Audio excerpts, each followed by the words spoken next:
continuando con este tema, el día de ayer ya hablábamos acerca del duelo normal ante una pérdida amorosa y decíamos que no es de extrañar que justo después de una pérdida la persona no se sienta precisamente motivada para iniciar otra relación inmediatamente después de esto. Pero cuando vemos que esto ya se sienta o se estaciona como una forma de vivir, puede ser a partir de un rompimiento amoroso o puede ser incluso previniéndose de ello, puede ser incluso en el sentido de ni siquiera querer arriesgarse, bueno, pues ya estaríamos hablando de una situación patológica considerablemente importante. ¿Por qué? Ya también se mencionaba ayer que no podemos seleccionar, decir, bueno, únicamente en el aspecto de pareja voy a cortar los lazos con las personas, pero sí voy a tener amigos, sí voy a hacer todo lo demás, ¿no? Decíamos realmente cuando la capacidad para generar vínculos con el otro está dañada, esto perjudica a todo tipo de vínculos que se puedan mantener. Por lo general, una persona que vive con demasiadas angustias alrededor del contacto físico, del acercamiento sexual o de la simple idea de tener una pareja, también muestra dificultades considerables incluso para poder acercarse afectivamente a los hijos, ¿no? Esto va abarcándolo todo. Y tendríamos que recordar que, bueno, pues el cortar vínculos con las personas afuera nos va dejando guardados en una cápsula en donde lo que prevalece como exclusivamente es nuestra propia realidad interna. Vamos perdiendo cada vez más fuentes para verificar esta versión de la realidad que cada uno tenemos en la mirada de los otros, de los que están ahí afuera. Y entonces nuestra versión de la realidad también se va a ir reduciendo y por supuesto deformando, lo cual significa un riesgo importante.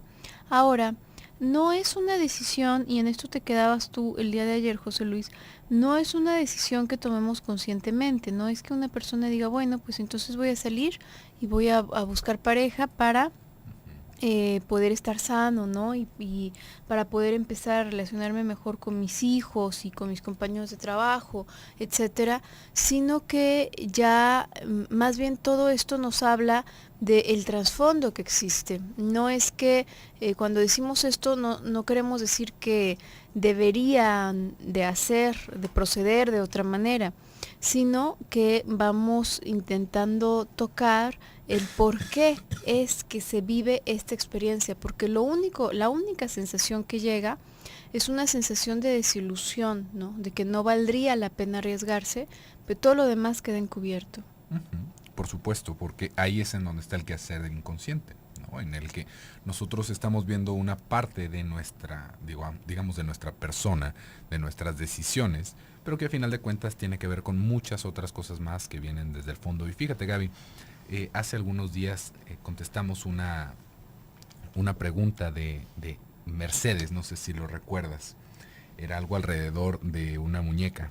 Oh, sí, claro. ¿Ya lo recuerdas? A ver, déjame ver si no estoy mintiendo.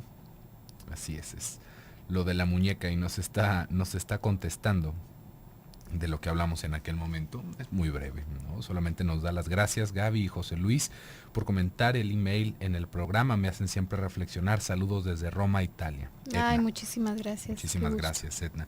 Y sí, regresando al tema de este asunto de no me vuelvo a enamorar, bueno, hasta canciones. Creo que hay una canción por ahí de Alejandro Fernández, me parece, ¿no?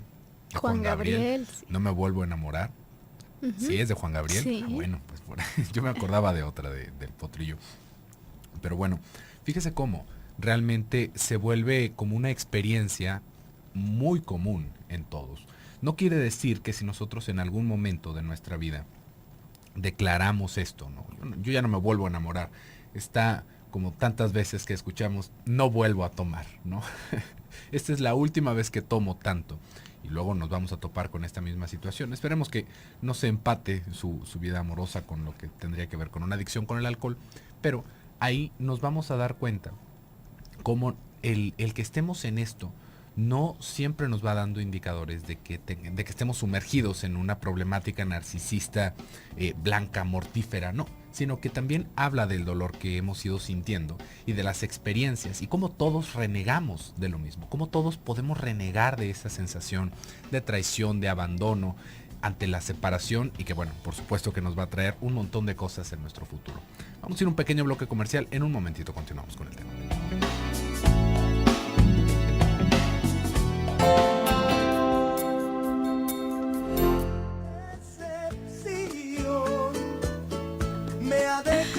Estamos de regreso en tu programa Desde tu Mirada y bueno, ya decía Claudia Charo que sí, es de Juan Gabriel, exactamente. Acabo de recordar la letra correcta de la canción que estaba recordando. ¿Era otra? Hoy me he vuelto a enamorar. Ah, bueno, todo lo contrario. No, bueno. Bueno, ahí tienes, ¿no? Sí, en efecto, es de Juan Gabriel y están muy emocionadas Claudia y Charo con la canción. Y bueno, estábamos hablando de esta cuestión de el enamoramiento y el desamor, ¿no? La ilusión y la desilusión. ¿Qué pasa con esto? Es verdad, y lo comentábamos el día de ayer, que las relaciones con las otras personas nos dejan expuestos y pueden producirnos una cierta cantidad de dolor que difícilmente obtendríamos de cualquier otra fuente, pero decíamos también nos pueden proveer de un bienestar que no podríamos encontrar tampoco de ninguna otra manera. Y a final de cuentas nos manejamos como en una especie de equilibrio. Hay ciertas frustraciones en la vida que necesitamos tramitar, que necesitamos experimentar y tramitarlas para poder convertirnos en sujetos, porque si no lo hiciésemos, bueno, pues quedaríamos verdaderamente como mutilados mentalmente, quedaríamos más bien como lisiados mentalmente. Pero las frustraciones necesitan ser dosificadas para poder ser tramitadas. Una frustración simplemente porque sí, sin que logre ser tramitada, sin que logre ser acomodada de ninguna manera, no nos sirve de cimiento, al contrario. Y la manera en la que vamos como mediando este tipo de situaciones, estas frustraciones y este sufrimiento que nos puede provocar el hecho de relacionarnos con el mundo y con las personas que lo habitan, en cuanto a la economía libidinal, es muy interesante. Digamos que nosotros, cuando ponemos nuestra expectativa, cuando ponemos nuestro deseo, nuestra libido en algo, lo depositamos. Y al estar esto puesto ahí, esto produce una especie de algo similar a la ansiedad, que al principio es nada más, se formula como un deseo, incluso puede ser algo emocionante, ¿no? El hecho de postergarlo, el hecho de estar esperándolo, puede sentirse como algo emocionante. Pero ¿qué ocurre si nuestro deseo queda ahí flotando, eso que estamos esperando queda ahí flotando por demasiado tiempo? Después de una cierta cantidad de tiempo va a pasar de ser algo deseable y de ser algo emocionante a ser algo ya doloroso, que se siente casi como, ahora es una necesidad, ahora no es que quiero, es que necesito esto, ¿no? Nos empieza a angustiar. Piensa, por ejemplo, cuando estás esperando a alguien, a lo mejor que viene ahora por las fiestas, ¿no? Que se acercan. Puedes estar muy emocionado, puedes tener todo, y si pasa 1 hora, 2 horas y simplemente no se reporta el vuelo, no pasa nada, te vas a empezar a preocupar realmente. Todo eso se empieza a convertir en algo más bien doloroso, en una angustia, en algo que lastima. Si pasa mucho más tiempo de eso, y lo digo en tiempo por poner alguna medida que nos pueda servir como ejemplo, empieza a convertirse en algo todavía más pesado y todavía más difícil de tramitar. Con nosotros, en las relaciones con las personas, ocurre algo similar. Hay un ejemplo muy asequible, creo, al que me gusta recurrir, y es simple y sencillamente cuando tienes ganas, cuando tienes antojo de tu comida favorita. Vamos a pensar que vas a tu restaurante favorito porque se te antojó un platillo en específico de ahí, y tú llegas con todo este gusto y con todo este deseo y bueno, platicándoles a todos que es delicioso y que les va a encantar. Y al principio es algo, ese que a final de cuentas, pues también es un vacío, porque si tienes hambre es porque te hace falta la comida, si se te está antojando eso. Se siente bien realmente, ¿no? Se siente como algo emocionante, te resulta un pretexto para salir, para ir a ese lugar. Y si tú llegas y te sientas, estás esperando, te hacen esperar demasiado, te hacen alguna grosería, ¿no? Oiga, mesero, tardará mucho porque fíjese que, y te dicen alguna grosería, te hacen algún desaire, se te va a quitar el hambre. Y va a llegar un punto, y es curioso porque uno podría pensar, bueno, pues entre más tiempo pasa, realmente cada vez tendrías que tener más hambre, ¿no? Y llegaré a un punto en que, bueno, en cuanto te sirvan el plato, lo vas a devorar porque ya pasaron tantas horas, tienes mucha más hambre. Lo curioso es que es al contrario. En nuestra economía libidinal, cuando hay algo que comienza a ser tan pesado y tan doloroso que se vuelve difícil de tramitar, lo que ocurre es que esta libido que yo había depositado, la retraigo. En lugar de que se quede ahí por más tiempo expuesta a más sufrimiento, en automático como un reflejo se repliega hacia la propia persona. Por eso es que después de que te maltraten en un restaurante, ya no tienes hambre, en verdad ya no podrías comer lo que te dan ahí. Y eso nos pasa incluso de adultos. En un niño es mucho más evidente esta reacción, ¿no? Diría Melanie Klein que nos hemos quedado llenos de objeto malo, ¿no? Como todo lo que se vuelve negativo, todo lo que vamos percibiendo como negativo, nos llena. Y así como nos llena, nos vamos sintiendo exhaustos, nos vamos sintiendo molestos, atacados, ofendidos. Y nótese que esto no necesariamente tiene que ver con un ataque del exterior, pero nosotros lo sentimos como un desafío, como que alguien nos está lastimando directamente. Por eso es que digamos que parte de madurar tendría que ver con poder distinguir este tipo de estímulos del exterior y saber cuándo no es personal lo que nos está sucediendo. Pensemos en lo del mesero, ¿no? El mesero, imaginemos que sea una persona en su primer día, una persona que tendrá en la cabeza cualquier cantidad de cosas, tal vez ya lleva mucho tiempo trabajando ahí, y por una o por otra cosa no nos trajo nuestra comida en tiempo. Tal vez porque estaba pensando en algo más, tal vez porque tenía algún problema, tal vez simplemente porque llevaba mucho tiempo trabajando y se le olvidó. A nosotros eso no nos importa en el momento en el que estamos muriéndonos de hambre en la mesa. A nosotros lo que nos importa es lo que nos están haciendo. Nosotros decimos, esta persona no me está atendiendo, esta persona me está lastimando, esta persona me está generando un malestar, y sobre de esa persona recalamos. Ahí es en donde de alguna manera lo vamos tomando como si fuera una afrenta hacia nosotros. Y si esto lo pensamos alrededor del afecto, si lo vamos pensando en una relación, pues es todavía más difícil entender que no es personal, ¿sí ve? Porque por lo general es personal. Si nosotros nos sentimos desairados por alguien, ¿cómo no tomarlo personal? Pero hasta dónde entender que hasta un desaire amoroso tiene que ver con una decisión de una persona, y una decisión que, bueno, por supuesto que nos involucra, pero que no en todos los momentos tiene que ver con lastimarnos. ¿Sí ve? Pensemos en una relación en donde tal vez una de las partes ya no quiere continuar y lo expresa a la otra persona. Y la otra persona lo toma muy a mal.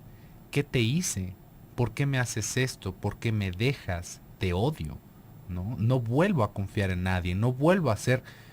Y uno dice, bueno, pues la otra parte, pensemos que no lo estaba haciendo por lastimar. Estamos en el entendido de que era una relación entre dos personas, que hubo un momento en el que se amaban, hubo un momento en el que ese afecto los unió. Pero si ese afecto ya no está, esa es una relación que se termina disolviendo. El poder entender esto nos puede dar paso a quedar abiertos para el afecto con otras personas. ¿Por qué?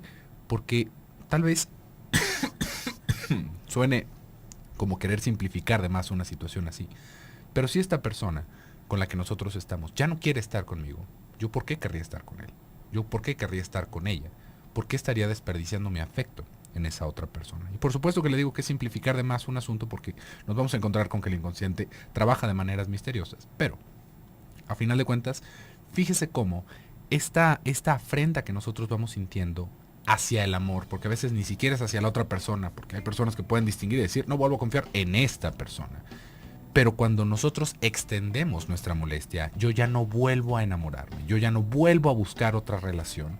Los que estamos saliendo lastimados somos nosotros realmente. A los que les estamos cerrando la puerta al placer es a nosotros mismos. Entonces, ahí vale la pena reflexionar un poquito sobre nuestras decisiones. Vamos a ir a un pequeño bloque comercial. En un momentito continuamos con el tema.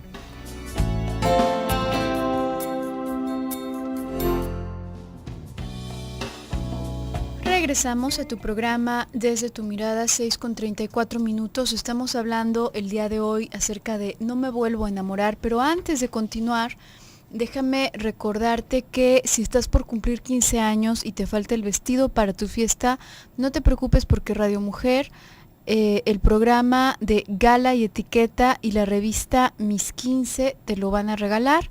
Para participar, dale like al fanpage Mujer El Sexto Sentido y compártenos desde tu perfil un álbum fotográfico con tus 15 mejores momentos en la vida. El álbum más creativo será el ganador y se dará a conocer el sábado 13 de diciembre a las 3 de la tarde en el programa de Gala y Etiqueta. Participa, no te quedes sin vestido de 15 años, Radio Mujer, de Gala y Etiqueta y la revista Mis 15 te lo regalan. Las ganadoras deberán comprobar que cumplen 15 años entre diciembre del 2014 y diciembre del 2015, me imagino que con un acta de nacimiento. Y bueno, continuando, tenemos aquí una participación de WhatsApp, creo que es la primera participación que nos llega de WhatsApp, la tuya, Lisette. Ella nos está compartiendo. Buenas tardes, ¿me podrían definir qué es enamorarse? Porque creo que yo me he enamorado o ilusionado muchas veces y que duele, ¿por qué sigo permitiendo el dolor o que me haga daño? Tengo miedo a quedarme sola, pero a la vez me siento sola y vacía. Fíjate, Lisette, es muy interesante la participación que tú nos haces. No hay una definición universal acerca del amor, de lo que es el amor o enamorarse. De hecho, hay mucha controversia. Por supuesto, si tú buscas en el diccionario, pues va a aparecer alguna, ¿no? Pero siendo estrictos y tratando de ir tras los hilos realmente de la cabeza, del funcionamiento de la economía libidinal, es difícil poder describir así de una forma muy exacta lo que es el amor. Lacan, por ejemplo, decía que amar es dar lo que no se tiene a quien no lo es. Y esto, que suena muy rebuscado, tiene que ver con el hecho, esta noción del ser humano como seres en falta. Lacan decía, somos seres en falta, en tanto que estamos constantemente añorando sentirnos completos. Siempre nos vamos a sentir incompletos porque en efecto estamos incompletos. Y esta falta estructural con la que nacemos, digamos, psíquicamente, vamos una y otra vez a intentar resarcirla, vamos una y otra vez a tratar de llenar ese vacío que tenemos. Esto no es algo malo, porque esto se convierte en el motor del deseo. Gracias a que tenemos ese vacío, gracias a que tenemos esa falta y ese hueco, es que andamos buscando una y otra cosa, ¿no? Vamos a buscar amigos, vamos a buscar trabajo, vamos a buscar, aunque ya tengamos trabajo y podamos subsistir, no nos vamos a conformar. En realidad todos nosotros podríamos vivir con muy poco, ¿no? Nos bastarían harapos para cubrirnos del frío. pero no nos gustan los harapos. Nos sirven, pero no nos gustan. Nos bastaría cualquier comida para saciar nuestra hambre, pero hay ciertas cosas que nos gustan, ciertas cosas que nos atraen y otras cosas que no nos gustan. Este es simplemente el deseo, tratando de buscar, debe haber algo más, ¿no? No es solamente hambre lo que tengo ganas de tal cosa. Y gracias a esta falta, gracias a este vacío, es que creamos tantas cosas nuevas, es que existe el arte, es que existen tantas cosas que no son estrictamente necesarias para que sobrevivamos como especie, que son simplemente un capricho, ¿no? Que son simplemente un deseo y que nos hacen distintos a el resto de los animales, ¿no? A los animales salvajes, por ejemplo. Entonces, este vacío siempre nos va a acompañar y en efecto, como tú lo vas identificando, se relaciona con nuestro deseo de buscar también a una pareja. Cuando se busca una pareja, pretendemos darle a esa persona algo, completar a esa persona, decía Lacan, darle lo que uno no tiene. Es decir, yo tengo un vacío y estoy asumiendo que te doy a ti esa completud, pero en realidad no tengo yo tampoco eso, yo también estoy mocho, ¿no? A final de cuentas, yo también tengo ese hueco, pero se siente que es eso lo que se le está dando al otro.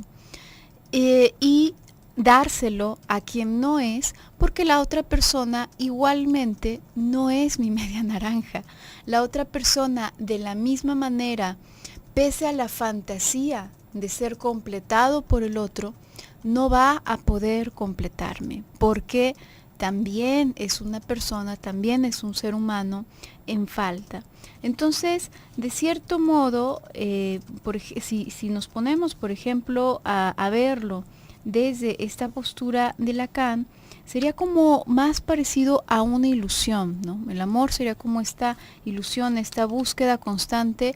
Ahora, si yo le podría añadir algo, entre dos personas, ¿no? Al menos pueden ser dos personas que van buscando como expandirse, que van buscando crecer juntas, ¿no? Y si lo vemos de esta manera, verdaderamente no es algo negativo de ninguna forma, ¿no? Uh-huh. Tú nos vas diciendo también, Lisette, que por qué sigues permitiendo el dolor, ¿no? Esto es una cosa bastante interesante, que de repente alcanzamos a escuchar muchas posturas de, pues a veces hasta como de teorías pseudopsicológicas, ¿no? De que uno no debe permitir que le haga daño lo que le están haciendo los demás, ¿no? Fíjese qué diferente es lo que estábamos hablando hace unos momentos, de poder entender las cosas bajo su propia magnitud, a decir, no hay forma de que los demás me lastimen si yo no me dejo lastimar. Digamos que la creencia de que nosotros tenemos algún tipo de switch o de mecanismo como para que alguien nos haga una ofensa o nos lastime y a nosotros no nos duela, yo creo que es una de las tantas razones por las cuales las personas se van dando de topes pensando que lo que leen en los libros de superación personal tendría que aplicar para ellos y tendría que aplicar para todos nosotros. ¿Por qué? Porque se nos hace pensar de repente con estas posturas que nosotros somos los dueños de, digamos, de nuestras emociones, y la verdad es que nosotros no somos amos de nosotros mismos. Esto es una cosa que en algún momento Sigmund Freud la postula como algo que realmente va modificando el paradigma humano. ¿Por qué? Porque nosotros no somos responsables hasta cierto punto de nuestros actos, pero más allá de eso, estamos determinados por un quehacer inconsciente. Si alguien me hiere, si alguien me ofende, si alguien me abandona, yo no tengo forma de defenderme de esas, digamos, de esos sentimientos. ¿Por qué? Porque efectivamente me están abandonando. Y eso duele, ¿sí ve? Alguien me está desairando y eso duele. Yo no es que permita que el otro me haga daño. Digamos que yo deposito mi afecto hacia otra persona. Y si esa otra persona no me responde con la misma moneda, yo voy a salir herido. Y eso es un hecho.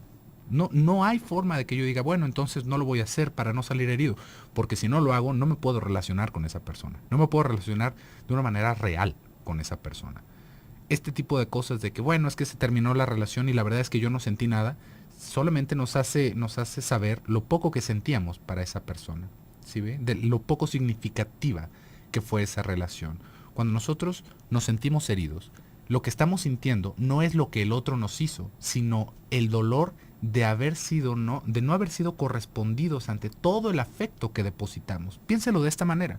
Es como si paga una lotería de 5 pesos y no gana.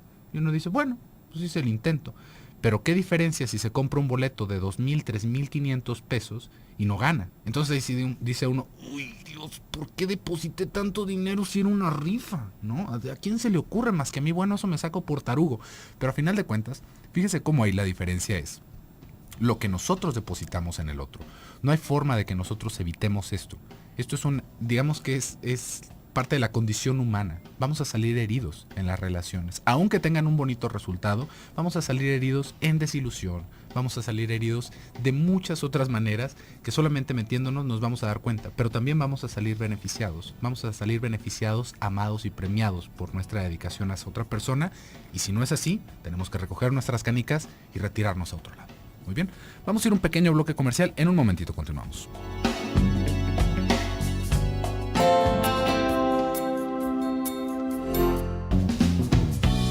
Regresamos a tu programa Desde tu Mirada, 6:50. Estamos en el último bloque del programa del día de hoy, ya para concluir con este tema que creo que el cierre o lo que podríamos concluir de él de alguna manera queda muy claro a lo largo de estos días que lo hemos ido tocando, ¿no? En realidad es mucho más lo que puede hacer crecer y el hecho de relacionarnos con otra persona, de permitirnos relacionarnos con otra persona, no solamente por el bienestar del que nos puede proveer, que es significativo, sino incluso también por el dolor que puede llegar a proveer, ¿no? Hemos comentado en muchísimas ocasiones, nosotros vamos conociendo el mundo en función a lo que vamos palpando, ¿no? Y esto que vamos palpando, bueno, a lo mejor al principio con una piel nueva, frágil, puede sentirse verdaderamente doloroso, ¿no? El simple hecho de ir tocando el mundo pues, puede presentarse como muy áspero, verdaderamente. Pero justamente ese contacto que hacemos con el mundo va haciendo que en nuestra cabeza se forme una representación del mismo y simultáneamente nos va dando también una capa en nuestra piel mucho más resistente, también nos va volviendo mucho más resistentes al mismo, al grado de que, bueno, pues finalmente tenemos como una cierta adaptación, ¿no? No nada más la miel y las cosas lindas del estar en contacto con las otras personas nos permiten crecer, también lo demás nos permite crecer. También lo demás nos sirve como referente para así poder relacionarnos con otras personas, y para poder relacionarnos con otras personas necesitamos tanto tener esta capacidad para vincularnos, para ligar, como también tener la capacidad para cortar y para limitar, ¿no? Si no ponemos límites, si nosotros mismos no estamos delimitados, nos es imposible relacionarnos con los otros. Cuando esta fantasía de completud, hace un momento hablaba acerca de la falta, ¿no? Y tenemos la fantasía de que va a existir alguien que nos complete, alguien o algo que nos complete. Pueden ser en la cuestión económica, en la cuestión amorosa, los hijos, lo que sea, algo que llene ese vacío. Y si nosotros vamos constantemente tras eso, constantemente nos vamos a desilusionar, en efecto, y puede doler muchísimo. Cuando finalmente nos damos cuenta que vamos a vivir en falta siempre, siempre, siempre, hasta que muramos. Ya una vez muertos, ya no nos va a hacer falta comida, ya no nos va a hacer falta cobijo, ya no nos va a hacer falta atención, nada nos va a hacer falta y no es algo tan agradable como nos lo podríamos imaginar, ¿no? Entonces, mientras estemos vivos tenemos que vivir con esa falta, pero una vez que podemos asumir eso como esa frustración, digamos, lo demás se vuelve bastante asequible y se vuelve, digamos que nos permite esto establecer un puente con los demás. ¿Por qué? Porque también tengo ciertas delimitaciones. También sé que no estoy fusionado con el otro, ni tampoco tengo obligación de completar al otro. También sé que puedo fácilmente desilusionar a una persona, desilusionar medianamente a una persona a la que amo y de la cual evidentemente me interesa que me ame, y no se acaba el mundo, ¿no? A lo mejor no le parezco la mejor persona que existe en el universo, pues no va a dejar de quererme, a final de cuentas. Este tipo de cosas que a lo mejor duelen mucho, en una cabeza más fantasiosa sería, no, es que yo quiero ser perfecto para la mujer que amo, perfecta para el hombre que amo. Pero si podemos con estas pequeñas frustraciones, esto nos permite sí relacionarnos. De la otra manera, en verdad, nos vamos guardando en nosotros mismos y puede ser que se guarde, uno puede decir, bueno, si se guarda toda la libido, si se guarda todo el amor para uno mismo, entonces va a ser una persona con una autoestima muy elevada. No, realmente todo lo que se queda guardado, estancado, puede ser agua limpia, pero si se queda ahí estancada, se pudre a final de cuentas. Y es un desperdicio realmente. Y bueno, sí, definitivamente es una buena analogía, ¿no? Una buena metáfora para entender cómo funciona la libido, ¿no? Cómo el fluir de esta energía libidinal de nuestros deseos es lo que mantiene, digamos, vivo y fresca una relación. Eso si lo pensamos ya en un, digamos, como en un caso concretado de relación, podríamos entender por qué hay muchas personas que dicen, siento que ya no hay pasión, siento que ya se murió lo que teníamos aquí. Y eso sucede justamente por el estancamiento de la libido. ¿Por qué? Porque no se hacen nuevas conexiones, porque no se buscan nuevas rutas. ¿Y esto qué quiere decir en lo práctico? Que no se buscan nuevas experiencias con la pareja, que no se buscan nuevos horizontes que recorrer, no se están generando nuevos recuerdos, nuevas representaciones. Caemos en la monotonía, caemos en una rutina que nos va secando las ganas, que va secando nuestra libido y que todavía peor, todo fuera como que se nos quitara las ganas, tendríamos que buscar otra cosa, sino que se va digamos, como empantanando la libido. Empieza a generarnos ansiedad, nos empieza a generar dudas, nos empieza a generar molestia con la otra persona, cuando uno podría decir, bueno, pero pues si la rutina es la misma de siempre, ¿cuál es el problema? Bueno, el problema es ese, el problema es que se ha vuelto una rutina y no debería de haberse vuelto una rutina. Tal vez haya partes de la relación, partes de la vida que son una rutina y que bueno, eso va a continuar. ¿Qué tendríamos que pensar con esto, no? Por ejemplo, el hecho de juntarse a comer, pues sí, tal vez se haga rutina. Tal vez se haga rutina, ¿por qué? Porque es algo que se disfruta. Y no quiere decir que cada comida va a ser esta escena de enamorados en donde hay flores y donde hay un beso apasionado al final con todavía el perejil en los dientes. No, sino que se vuelve una rutina que se disfruta.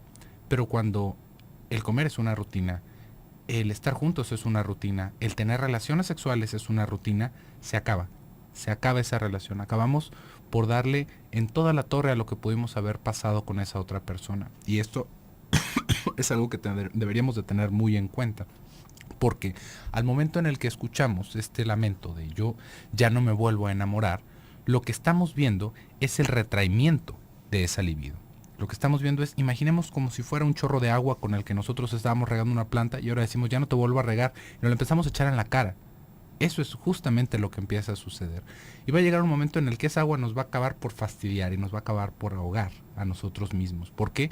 Porque nosotros necesitamos, y esto sí es algo que deberemos de grabarnos muy bien, necesitamos de otras personas. A veces nos queremos sentir superhéroes y pensar que yo no necesito de nadie y que a mí no me importa la opinión de los demás.